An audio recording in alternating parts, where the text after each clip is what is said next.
Bienvenue dans cet épisode un peu particulier où je vous embarque non pas dans l'histoire d'une invitée, mais dans la mienne.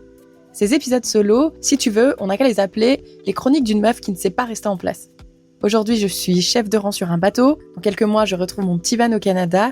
Et après, mystère, même pour moi. Ici, pas de plan de carrière tout droit, pas de vie toute liste, juste des envies, des voyages et des virages surtout, et une bonne dose de « on verra bien ». Parce qu'on n'a qu'une vie, alors autant la vivre comme un brouillon génial plutôt qu'un plan Excel validé par la société. En tout cas, c'est mon nouveau mantra. J'espère que tu es bien installé et je te dis à tout de suite pour la nouvelle chronique du jour. Salut et bienvenue dans un nouvel épisode solo. Aujourd'hui, je vous emmène avec moi à travers deux moments forts de mon voyage. D'abord quelques heures avant de quitter le Canada avec tout le stress que représente un départ au long cours. Puis on ira à Singapour où je vous invite à me suivre dans les rues et à découvrir avec moi ce que j'ai appris lors d'une visite guidée. Installez-vous, c'est parti! Coucou, petit vocal avec mon téléphone. Désolée, j'ai pas mes micros. On est le 4 septembre, j'allais dire le 4 août. L'été passe tellement vite. On est le 4 septembre, alors il y en a beaucoup pour qui c'était la rentrée. J'espère que vous avez tous fait bonne rentrée, que vous n'êtes pas trop triste que l'été soit déjà derrière vous. Et je fais ce petit vocal parce que pour toutes celles et ceux qui suivent un peu mes aventures en direct, vous le savez, ce soir, je prends mon vol pour Singapour. Je sais pas vous, mais moi, les jours juste avant une transition comme ça, parce que, n'empêche, oui, je pars souvent, mais à chaque fois, ça reste quand même une transition. Là, pouf, il faut que je remette mon van en mode hivernage. Donc, il y a des petits trucs à faire au niveau de la mécanique, etc. Mais aussi, là, je vivais depuis un mois dans des pas des valises, c'était littéralement des gros sacs plastiques parce que je faisais que transvaser, etc. Un coup j'allais dans le van, un coup j'allais camper, un coup j'allais chez mes copines, enfin bref, je faisais tellement de trucs, j'avais des habits partout, enfin c'était une catastrophe parce que la météo ici en Alberta, il peut faire très froid comme il peut faire très chaud dans la même journée. Bref, et donc, il fallait que je retrie tout ça, que je réfléchisse à ma valise pour la croisière, que je réfléchisse à mon backpack pour l'Indonésie, enfin. Et puis j'avais des problèmes à régler avec la banque. J'ai passé au moins 4 heures au téléphone avec la banque. J'y suis allée 2 fois. Enfin, parce que je me suis fait frauder ma carte bancaire en début d'année et c'est quelqu'un qui s'est acheté des billets d'avion et non, ce n'était pas moi. Donc ils m'ont mis un espèce de blocage que dès que je vais acheter un billet d'avion, je peux pas en fait. Et je suis obligée de les appeler et le département fraude, je suis tombée sur des personnes qui étaient vraiment incompétentes et en plus mal polies. Ça m'a d'ailleurs très surprise. Et ça a été un bordel pour pouvoir acheter mes billets d'avion. Ensuite, ils m'ont dit que c'était résolu. En fait, c'était pas résolu parce que quelques jours là avant de partir, il faut payer une taxe pour Bali. Et j'arrivais pas non plus à payer cette taxe qui était seulement de $13, donc c'était pas énorme. Et là, j'ai dit non mais c'est pas possible. En fait, je vais arriver là-bas, il va m'arriver que des merdes avec cette carte, c'est pas possible. Mon argent est sur mon compte. J'en ai besoin, j'ai besoin de pouvoir utiliser ma carte quand me semble. Bref, donc c'était assez stressant. Et puis aussi de temps en temps aller camper, donc aussi un petit peu de plaisir. Donc bref, là quand c'est le jour du départ, je suis tellement soulagée. J'ai tellement hâte. Là, j'ai encore quelques trucs à régler. Il faut que je prenne mon assurance voyage. Je dois encore régler un petit truc avec mon permis de conduire pour récupérer un petit peu d'argent. Des petites bricoles, mais tout est prêt. Donc là, j'ai plus qu'à attendre mon Uber qui vienne me chercher à 17h pour m'emmener à l'aéroport. Et j'ai tellement hâte. En général, moi, je m'endors avant le décollage parce que je pense que les jours qui précèdent le départ, je me mets tellement dans des états de stress. Alors, je sais qu'il y en a qui m'ont fait des commentaires. Comment tu fais pour passer tous ces trucs? Je vous rassure, c'est pas plus facile pour moi, même si ça fait 15 fois que je le fais. Je suis toujours dans un état de stress. J'ai beaucoup de mal avec le lâcher prise. J'ai beau faire mon petit yoga, encore là, ça fait 1 semaine que j'en ai pas fait. J'ai beau faire tout ça. J'ai quand même des peurs, j'ai quand même du stress, etc., etc. Donc c'est vrai que quand je monte dans l'avion, en général, je pense que c'est là où tout relâche et en général, je m'endors très vite. Parce que là, ça fait d'ailleurs 3 jours que j'ai énormément de mal à m'endormir le soir et je ne sais pas pourquoi. Enfin, j'ai des petites idées, mais bon. Voilà. Et en plus, je suis trop... pas chanceuse parce que comme vous le savez je n'aime pas ce mot mais là on va peut-être l'utiliser ou pas, je sais pas comment dire à quel point je me sens tellement heureuse parce que en fait donc je vous ai parlé que j'ai travaillé avec des Indonésiens à bord et là lundi donc il y a quelques jours Il y en a 2 des Indonésiens qui m'ont envoyé un message pratiquement en même temps. Je sais pas s'ils étaient en train de parler de moi et ils se sont dit tiens on va lui envoyer un message, et qui m'ont demandé comment ça va. Et donc je leur ai dit tout va très bien, merci. En plus d'ici quelques jours, ça y est, départ pour l'Indonésie. Ils étaient quoi, tu pars? Mais déjà nous on n'est pas là. Pourquoi tu viens pas plus tard? Je dis non mais vous inquiétez pas, je reste pendant plusieurs mois, donc il n'y a pas de souci, on risque de se retrouver là-bas. Et là l'un d'entre eux me dit mais tu vas où exactement? Donc j'explique que je vais dans la petite ville de Sanur. Il me dit mais attends, c'est là où mon frère vit, donc tiens voilà son numéro, il viendra te chercher à l'aéroport, il t'emmènera là où tu vis.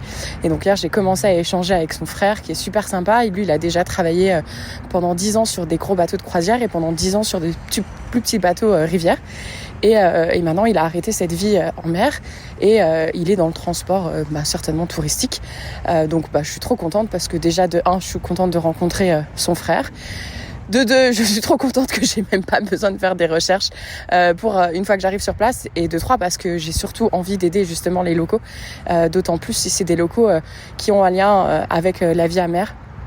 Parce que du coup ça fera des choses qu'on a en commun, qu'on pourra échanger, etc. Je pense qu'on se comprendra sur beaucoup d'aspects. Et donc du coup je suis trop contente. Il m'a déjà même dit est-ce que tu as déjà un peu prévu ce que tu allais faire, etc. Est-ce que je peux t'aider à planifier tout ça? Et je lui dis écoute, pour l'instant je n'ai absolument rien planifié, si ce n'est où est-ce que je vis, mais on parlera de tout ça une fois que j'arrive sur place, parce que chaque chose en son temps. Mais bon voilà, je suis trop contente. Donc j'ai hâte. En plus là, je vous avoue qu'il y a pas mal de fumée à Calgary. Il y a pas mal de feux là dans les territoires du Nord.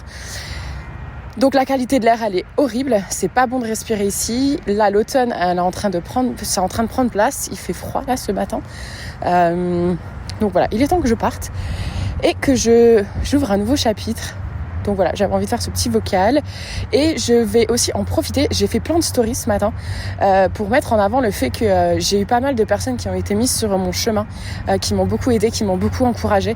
Et j'ai envie de prendre cette minute. Alors je les ai remerciées sur Instagram, mais j'ai envie de le faire ici dans le podcast si elles m'écoutent. J'ai juste envie de vous dire à toutes et tous, vous vous reconnaîtrez. Merci d'être là pour moi, de m'encourager, d'être là pour m'accueillir chez vous quand j'en ai besoin. Voilà, merci pour tout. Franchement, sans vous, j'aurais pas la vie de nomade que j'ai. En tout cas, ce serait pas aussi facile entre guillemets de vivre cette vie de nomade si j'avais pas vos encouragements et votre soutien constant. Donc voilà, je voulais juste en profiter pour vous dire merci. Et puisque je suis dans la petite minute remerciement, j'ai aussi envie de remercier toutes les personnes. Alors vous êtes finalement qu'un petit pourcentage. Parce que sache que toi, là, qui m'écoutes via l'application Spotify, je sais exactement combien vous êtes à m'écouter sur cette plateforme et je sais exactement combien vous êtes à prendre le temps de laisser un petit commentaire. Et c'est seulement un petit pourcentage. Donc, à ce petit pourcentage de personnes qui prend le temps de faire pause et d'écrire un petit commentaire ou de mettre des emojis, j'ai envie de te dire un grand merci, parce que de vous lire, de voir vos réactions, de voir tout ça, c'est ça qui m'encourage à sortir mon téléphone et de faire un vocal comme je suis en train de le faire en ce moment. C'est vraiment ça qui m'encourage. À toutes celles et ceux qui ne le font pas, c'est vraiment dommage, parce que créer du contenu, ça prend du temps. Là, vous voyez, je suis dehors en train de me les cailler, en train de parler dans un micro pour vous partager mes aventures. Et c'est dommage de ne pas remercier vos créateurs de contenu quand vous en avez l'occasion, parce que j'imagine qu'on vous permet de passer du bon temps, on vous permet de vous distraire, que ce soit sur vos trajets de route, pendant vos balades ou pendant que vous êtes en train de faire à manger, je ne sais quoi. Et puis dire un petit merci, juste écrire merci en fait, ça prend littéralement 3 secondes.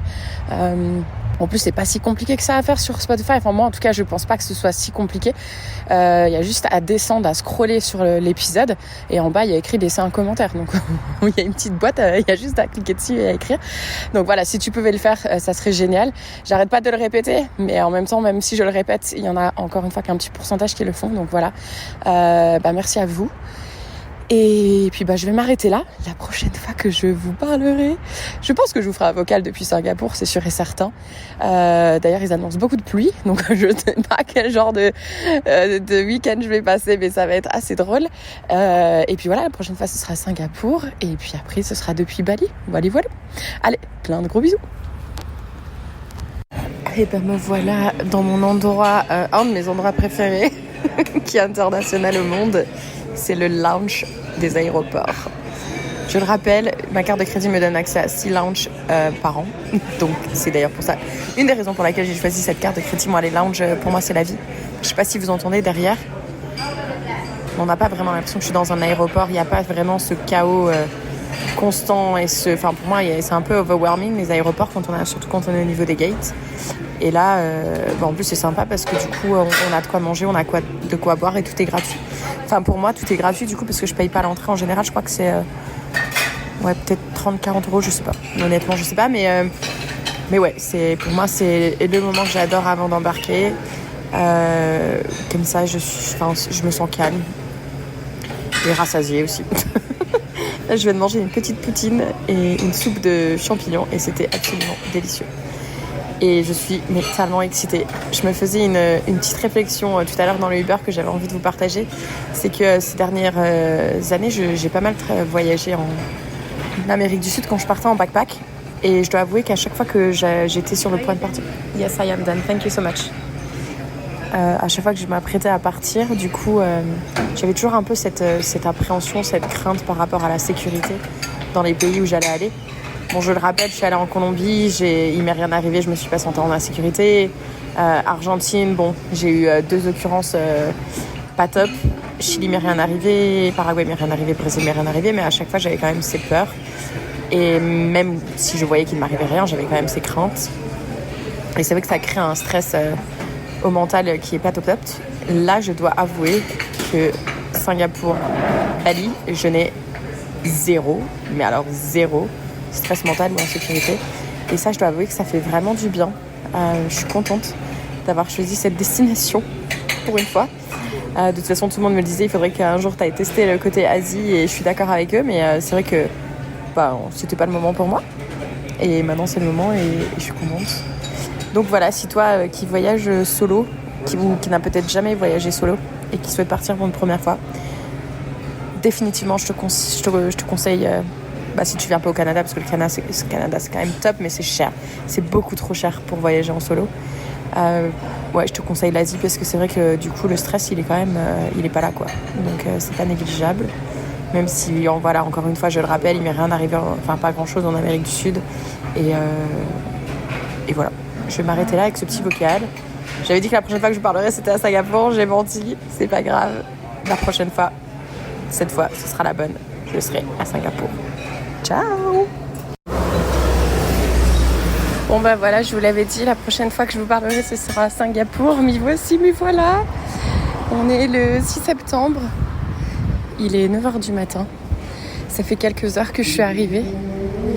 Je sais pas si vous entendez l'appel à la prière, mais là, je suis en train de passer devant la mosquée qui est assez connue ici. Elle est magnifique. Absolument magnifique. Et en fait, mon auberge de jeunesse, elle est vraiment à quelques pas de là. Et pour l'instant, c'est...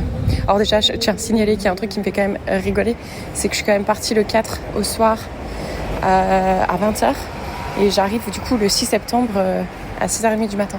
J'ai perdu un jour de ma vie. Voilà, c'est la première fois que ça m'arrive. Je trouve ça assez drôle. Voilà, je voulais juste le dire. Étant donné que je n'irai pas dans l'autre sens, je ne retournerai pas dans l'autre sens, je ne pourrai pas le regagner ce jour de ma vie. Le vol s'est très bien passé. J'appréhendais un peu les 15 heures de vol et j'ai dormi... pratiquement 11 heures. C'est un truc de fou, ça m'est jamais arrivé d'habitude quand je prends des vols même de 6-7 heures. Si j'arrive à dormir 2 heures, je suis contente.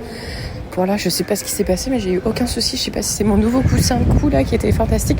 Pourtant, on a eu 2 gamins qui arrêtaient pas de crier la mort. C'est pas genre juste ils pleuraient, c'était ils criaient tout le temps. C'était hallucinant. Heureusement, j'ai des super boules caisses. J'ai même à chaque fois raté tous les repas qu'ils ont distribués, j'ai tout raté. Mais bon, ça c'est pas grave. Et là, je suis arrivée du coup à mon auberge. Donc déjà, le taxi, super sympa. Il m'a dit plein de trucs, plein de conseils à faire, à pas faire, etc. Et pareil, le mec de la réception, il m'a donné plein de conseils aussi. On a parlé pendant quasiment 1 heure. C'était trop chouette. Voilà, donc je suis déjà en gros kiff de Singapour. Je kiffe qu'on se sent en sécurité. Je kiffe que ça a l'air d'être un grand melting pot entre la communauté chinoise, arabe et indienne. Ils m'ont expliqué que s'il y a vraiment tout le monde vit super bien en communauté et on peut aller d'un quartier à l'autre en fonction de ce qu'on a envie de manger ou de voir, et c'est super intéressant. Donc voilà, je sens que je vais kiffer ces quelques jours. Je sais pas pourquoi, dans ma tête j'étais persuadée que je passais que 2 jours ici, mais en fait j'en passe 3. Ce qui est cool, c'est que j'ai pas fait de conneries quand j'ai réservé mon auberge. Par contre, j'étais persuadée qu'à 9h le matin, j'allais devoir courir pour aller à un walking tour que j'avais réservé, mais c'est demain en fait, donc j'avais même pas besoin de me presser. Donc je n'ai absolument aucune idée de ce que je vais faire aujourd'hui. Là, je marche, je vais aller manger un petit truc, et je me dis que quand je me pose, je vais décider de ce que je vais faire aujourd'hui, parce que cette journée n'était pas prévue en fait dans mon agenda. Donc, là, c'est du grand n'importe quoi. Ils parlent très bien anglais, tout le monde. On m'expliquait que c'est d'ailleurs leur première langue. Donc ça c'est cool, il n'y aura pas de problème en communication. Qu'est-ce qu'on m'a dit d'autre que je pourrais vous partager? Il n'y a pas Uber, c'est une autre application, Grab. On n'est pas obligé de payer en cash. Mais c'est quand même bien, il m'a dit d'avoir du cash. Il m'a conseillé aussi de prendre les transports, que c'est super pas cher et super pratique. Donc là, comme j'avais mes sacs, du coup, j'avais pas envie de me faire la mission de train. Mais à partir de maintenant, si. Et puis mes jambes, surtout là, ça fait du bien de marcher. C'est super chaud, il doit faire 27-28 degrés. Beaucoup d'humidité, mais ils avaient prévu beaucoup de pluie. Et pour l'instant, j'ai un grand ciel bleu, donc je suis trop contente. Et puis voilà, je crois que je vais m'arrêter là. Et je vous reparlerai d'ici quelques jours, une fois que j'aurai pris le temps de visiter ce pays qui m'a l'air vraiment très riche. Voilà, à toutes. Je suis en train de me balader dans un parc. Je ne sais pas ce que c'est bête. Je crois que c'est la première fois que j'entends ça. S'il y en a qui peuvent me le dire, je suis preneuse.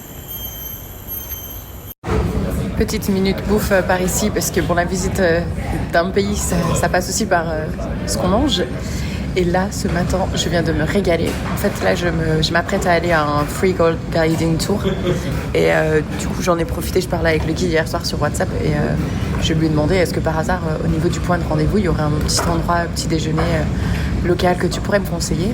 Et donc, il m'a conseillé une chaîne qui s'appelle... donc là, je parle pour ceux qui envisagent d'aller à Singapour un jour. Et je verrai pour écrire ça dans la description pour que vous êtes sûr d'avoir toutes les infos. Mais de trouver une chaîne, désolée pour le bruit derrière, qui s'appelle Toast Box, dans Toast, T-O-A-S-T, et Box comme une box, et de commander un Kaya, K-A-Y-A. Et en fait, c'est du pain avec du beurre, et dedans il y a une confiture à base de pandan. J'espère que je ne dis pas de bêtises. C'est une plante qui est utilisée ici en Asie dans la nourriture. Et en fait, moi, on m'a demandé si je voulais des œufs avec. Donc, normalement, ça vient avec des œufs. Là, elle m'a posé la question. Heureusement, il m'avait prévenu que ça venait avec des œufs, donc j'avais compris, j'avais dit oui. Et donc, en fait, ça vient avec des œufs. Au départ, je vois les œufs un peu durs. Je me suis dit, ok. Il m'avait parlé que les œufs, normalement, étaient un peu...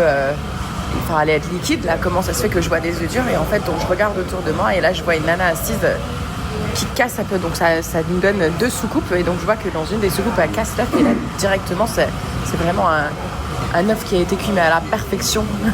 Vraiment à la perfection, donc qui est quand même assez liquide.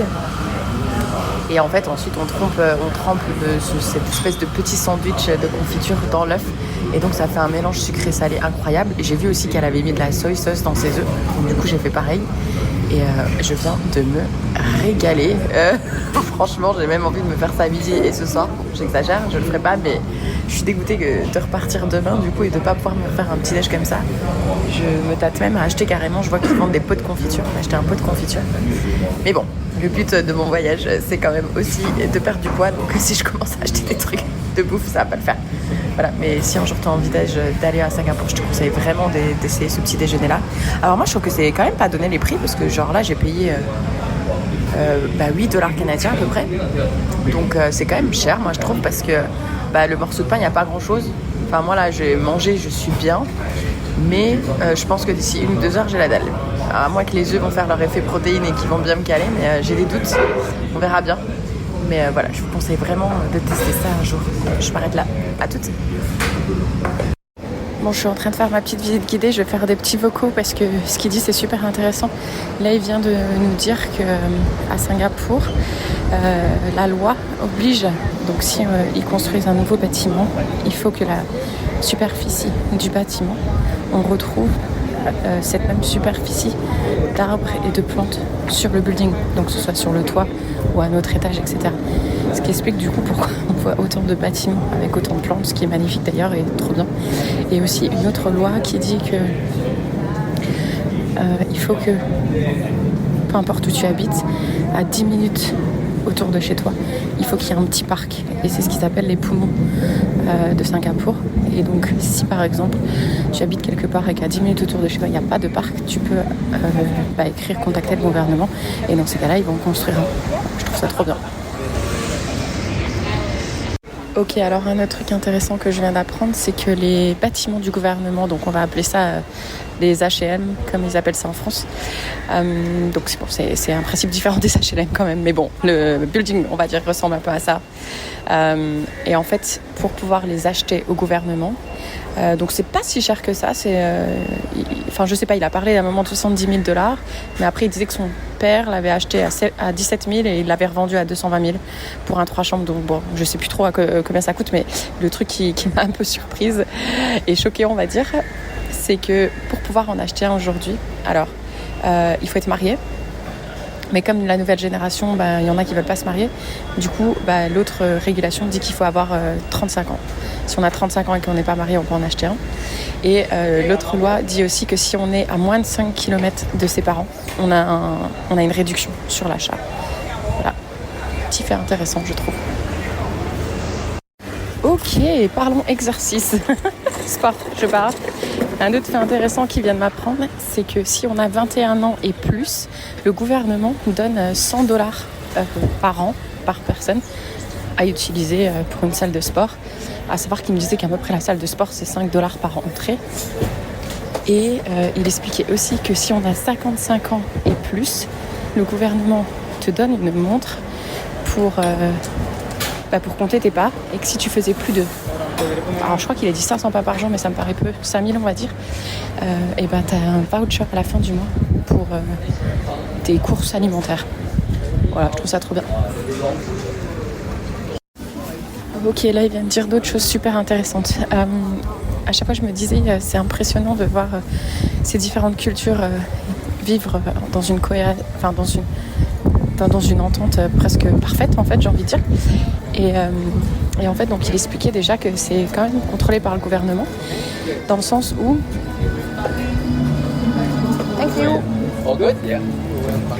Donc là, par exemple, le ratio, donc il y a 6 millions de personnes à Singapour, le ratio, c'est 3/4 viennent de Chine, sont chinois, 14% sont malais et 9% sont indiens. Attendez.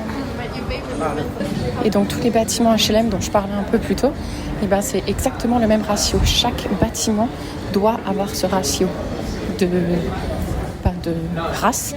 Donc par exemple, si maintenant un Chinois veut vendre son appartement, il va devoir le vendre à un Chinois, il ne pourra pas le vendre à un Indien. Parce qu'ils veulent justement que toutes les nationalités se mélangent ensemble et vivent en communauté et apprennent sur la religion de chacun. Ça, c'est trop bien. Et un autre truc qui n'a absolument rien à voir, c'est par rapport aux voitures. Parce que comme du coup, Singapour, ça fait... alors je crois qu'il a dit 23 km de nord au sud et une cinquantaine de kilomètres de l'est en ouest. Du coup, ils ne peuvent pas avoir des vieilles voitures ou des voitures qui sont lentes, etc. sur les routes. Donc déjà, pour acheter une voiture, tous les mercredis, le gouvernement release ils mettent en vente des tickets. Donc un ticket, c'est pour pouvoir acheter une voiture. Chaque ticket est relié à une voiture. Mais c'est un système de bid, je ne sais plus comment on dit en français. Bête, je sais plus. Je sais plus. Je crois que c'est comme quand on achète sur eBay, c'est pareil. Et en fait, là, en ce moment, la moyenne, c'est 120 000 $ pour pouvoir avoir un de ces tickets. Et ensuite, ce ticket permet d'acheter une voiture. Et les voitures coûtent très très cher. Par exemple, il nous a donné l'exemple d'une Corolla. Où, par exemple, en Europe, elle va peut-être coûter 20 000 €. Pour eux, ça va être 120 000 $. C'est énorme. Et au bout de 10 ans, du coup, on ne peut plus garder la voiture parce que le gouvernement considère qu'elle est trop vieille et qu'elle va diminuer le fait que ça va être efficient sur les routes. Désolée, là, comme on est 100% anglais, j'ai du mal à faire la traduction directe. Et donc, du coup, au bout de 10 ans, la voiture, elle va être vendue en Indonésie ou en Thaïlande, puisqu'ils roulent... Ah oui, je sais pas si je l'ai dit, mais ils roulent de l'autre côté. C'est pas comme en Europe, ils roulent comme en Angleterre. Donc voilà, mais si par exemple quelqu'un tient vraiment, par exemple il a acheté une Ferrari et il veut la garder, et en fait il faut juste qu'il rachète un ticket, pareil, où il doit bid un nouveau ticket. Et qu'est-ce qu'il a dit d'autre par rapport aux voitures aussi ? Ah oui, et donc là du coup, comme cette voiture elle a plus de 10 ans, la plaque d'immatriculation maintenant va être écrite en rouge, et ces voitures-là peuvent être utilisées que le week-end ou que de 19h le soir jusqu'à 7h le matin. Et il dit qu'ils appellent ça des voitures vampires en fait, parce que du coup ils roulent que la nuit ou le week-end. Voilà, je trouve c'est quelque chose. Voilà, j'espère que ces petits fun facts vous ont plu. À toutes.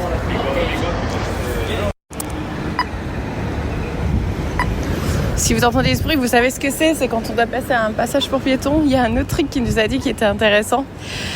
C'est que quand on passe les 60 ans, bon, ça me paraît être un âge encore très jeune, mais on reçoit une autre carte du gouvernement. Celle-ci permet de, lorsqu'on arrive, vous savez, au passage pour piétons et qu'on doit appuyer sur le bouton pour dire fais passer le bonhomme au vert, et là, en passant la carte, ça fait augmenter de 30 secondes supplémentaires le timer qu'il y a sur les passages piétons, parce que du coup les personnes un petit peu plus âgées avancent un petit peu plus doucement, et donc du coup on leur donne plus de temps. Voilà, je trouve ça dingue, je trouve ça incroyable. Ouais, franchement, je dis pas que tout est parfait ici, bien évidemment. D'ailleurs, un commentaire qu'on s'est dit avec une Française que j'ai rencontrée, c'est qu'on s'attendait pas à ce que certains endroits de la rue, pas tous, vraiment très peu quand même, mais que ce soit quand même, il y a des déchets. Moi, je pensais que ça allait être parfait, mais non. Il y a quand même certains endroits où on trouve pas mal de poubelles dans la rue. Mais bon, rien à voir avec ce que j'ai pu voir à Rio de Janeiro, par exemple. Là, ça pue pas la pisse. Et c'est quand même propre, donc ça, c'est cool. Ah, et il y a un autre truc aussi, je sais pas si je l'ai mentionné, mais dans le quartier Malais, donc là où il y a la mosquée, alors déjà, il y a la petite rue qui est vraiment située en face de la mosquée. J'avais partagé une photo, je la partagerai aussi à la sortie de cet épisode. Dans cette rue-là, par respect par rapport aux prophètes, il est interdit de vendre de l'alcool. Et il disait que même les magasins qui vendent du parfum, c'est uniquement des parfums sans alcool. Voilà, et si un jour vous allez à Singapour, il y a aussi quelque chose qu'il a dit que j'ai tellement regardé cette mosquée parce que mon auberge elle est à côté. Donc vraiment, j'adore vraiment l'ambiance et le quartier, etc. Mais il y a un truc que j'avais pas du tout observé et pourtant, je sais que je l'ai regardé cette mosquée. C'est tout en haut. Si vous regardez le haut de la mosquée, c'est comme une espèce de grosse boule jaune. Je m'excuse auprès de tous ceux qui savent ce que c'est. Moi, je ne pourrais pas en parler, mais elle est soutenue par des culs de bouteilles. Parce que fut un temps, du coup, les bouteilles en verre, ça pouvait être échangé contre du cash. Donc, en fait, en termes de donation, la population a donné beaucoup de bouteilles. Alors, bien évidemment, c'est pas des bouteilles d'alcool, hein, mais... Voilà, donc je partagerai une photo aussi. Voilà, donc pour toutes celles et ceux qui sont allés à Singapour, je ne sais pas si c'est une observation que vous avez faite. Moi, je vous avoue que je n'aurais pas vu s'il ne l'avait pas dit. Donc voilà, je voulais juste partager ça. Je vais m'arrêter. À toutes. Voilà, c'est la fin de cet épisode. Merci d'avoir voyagé à mes côtés entre le Canada et Singapour. Et d'ailleurs, je vous le rappelle, si Singapour est une ville qui vous intéresse, je vais vous mettre dans la description de cet épisode un petit épisode qu'on avait fait avec Caroline qui a habité là-bas pendant plusieurs années. Moi, je l'ai écouté, il m'a beaucoup inspiré. Elle dit plein de choses très précieuses. Donc, je vous mets bien évidemment la description dans cet épisode. Et dans le prochain épisode de Fille Expat solo, je vous donne rendez-vous en Indonésie pour la suite de mes aventures. À très vite! Et n'oubliez pas le petit commentaire Spotify, très important. Merci! Et voilà, c'est ici que cette chronique se termine. Si mes aventures te parlent, te font sourire ou te donnent envie de tracer ta propre route, alors reste dans le coin. Et surtout n'oublie pas, ta vie t'appartient. Alors fais-en quelque chose qui te fait vibrer, même si ça ne rentre dans aucune case. J'espère à très vite pour de nouvelles escales prévues ou totalement improvisées. On verra bien. Ciao ciao!